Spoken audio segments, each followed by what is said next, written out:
Зоран Заев призна дека се преговара за македонскиот идентитет, а доказ за тоа е изјавата на историчарите дека за терминот македонски се разговара на повисоко ниво, обвини лидерот на ВМРО-ДПМН Христијан Мицкоски. Заев лажеше кога се колнеше во најмилото, и тоа додека се пазареше за идентитетот и историјата. Мицкоски го предупреди премиерот дека за тоа ќе одговара за велепредавство. Залудно преговарате со овие домат дипломати. Залудно преговарате, договарате. Заедно мислите дека тоа што со нив ќе го ставите на хартија, ќе биде обврзувачко за нас. Еве, ќе ве потсетам уште еднашка на тоа што го зборувам веќе со недели.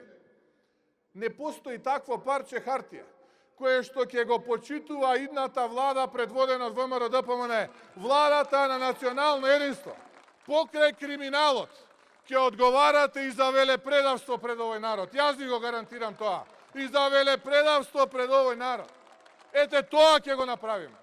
Лидерот на опозицијата праша како тоа за неполни 12 сати од позицијата дека атмосферата е добра и има напредок во разговорите, се стигна до тоа главен наслов во медиумите да биде фијаско. Тој рече дека Македонија ја губиме на делови помеѓу две изјави на Заев, кој со раката на срце и со насмевка и наведнување на главата вели дека бил македонец, но и го штител македонскиот идентитет. Според него, веќе на сите им е јасно дека кога Заев говори, тогаш тој го испорачува сосема спротивното и затоа му се случува народ. На Заев му е полесно да распродава во Софија отколку да постигне единство дома и да ги брани националните интереси.